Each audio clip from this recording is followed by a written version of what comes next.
اہل تشیع کے یہاں 30 پارے اور 40 پارے والی بھی کچھ باتیں پھیلی ہوئی ہیں۔ شیعہ کافر ہوتے ہیں اور ان کا قرآن کوئی نہیں ہوتا، ان کا 40 پاروں کا اور یہ وغیرہ وغیرہ جو آپ کہہ رہے ہیں۔ یہ ساری باتیں اصل میں اسرائیلی روایات ہیں جو پھیلائی گئی ہیں۔ وہ لوگ جو قرآن کے دشمن تھے انہوں نے یہ پراپیگنڈا کیا۔ اہل تشیع جو ہیں وہ قرآن پاک حفظ نہیں کرتے، ان میں حفاظ نہیں ہوتے یا بہت کم ہوتے ہیں۔ میں حافظ قرآن ہوں، میرے بچے حافظ قرآن ہیں۔ ہماری امام بارگاہ میں چلے جاؤ، جتنے قرآن مجید ہیں وہ وہی ہیں جو آپ کے قرآن مجید ہیں۔ کہا جاتا ہے کہ اہل تشیع کے یہاں 30 پارے اور 40 پارے والی بھی کچھ باتیں پھیلی ہوئی ہیں۔ اسی طرح دوسری بات یہ کہ یہ بھی کہا جاتا ہے کہ اہل تشیع جو ہیں وہ قرآن پاک حفظ نہیں کرتے، ان میں حفاظ نہیں ہوتے یا بہت کم ہوتے ہیں، روایت نہیں ہے۔ اس بارے میں بھی تھوڑا سا بتائیے گا۔ بسم اللہ الرحمن الرحیم۔ آپ ہماری کسی بھی مسجد یا امام بارگاہ میں چلے جائیں، آپ کو وہاں پہ وہی قرآن ملے گا جو کہ دیگر برادران اہل سنت یا اہل حدیث کی مساجد میں قرآن مجید ہیں۔ یہ ساری باتیں اصل میں اسرائیلی روایات ہیں جو پھیلائی گئی ہیں۔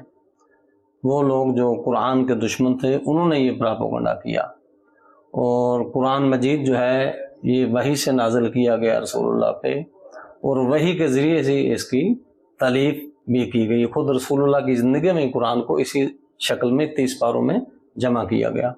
30 پاروں میں جو جمع کیا گیا وہ اس لیے کہ مہینے کے 30 دن ہوتے ہیں، تاکہ اگر مسلمان روزانہ ایک پارے کی بھی تلاوت کریں تو مہینے میں ایک قرآن جو ہے وہ اس کا ختم ہو جائے گا اور مسلمانوں کا قرآن سے رابطہ رہے گا۔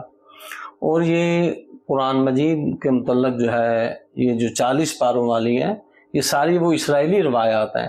قرآن کے 30 پارے ہیں اور 7 اس کی منازل ہیں، اور 6348 جو ہے وہ قرآن مجید کی کل آیات ہیں۔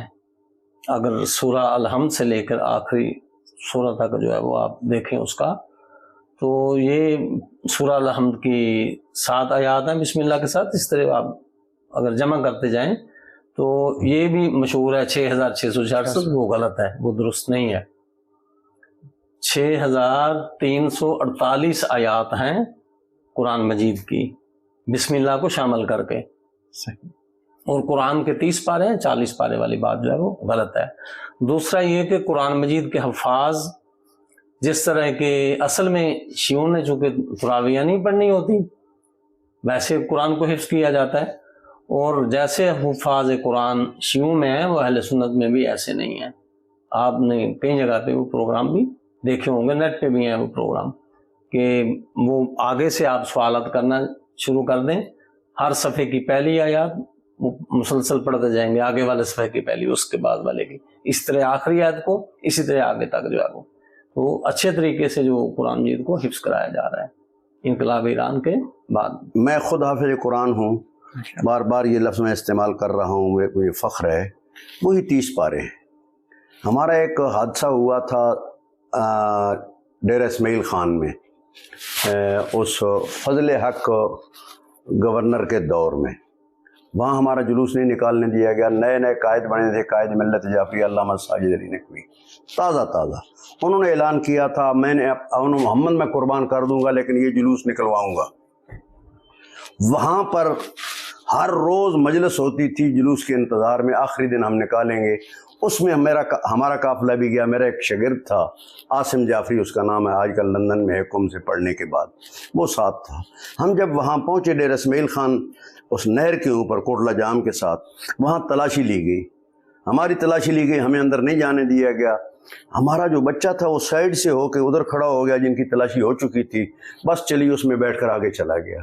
پل پہ جا کے پہنچا تو وہ اترا تو امام بارگاہ میں جانے کے لیے چنگٹی اور جو رکشہ جو بنا ہوتا ہے سائیکل رکشہ، ارشد علوی صاحب جناب فاروق آباد صاحب، بہت توجہ والی گل، اعظم نقوی صاحب، اس نے وہ چنگٹی پہ بیٹھا، اکیلا لے کے وہ چل پڑا۔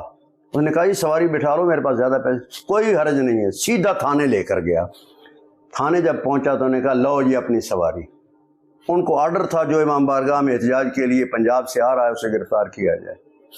جو کام کی بات، آپ کے سوال کا جواب یہ ہے کہ وہ ہو گیا جیل میں۔ جیل میں جانے کے بعد وہاں پر ایک آدمی کی ڈپٹی لگی، اس ڈپٹی کو جو پولیس والا تھا وہ چلاس کا رہنے والا تھا۔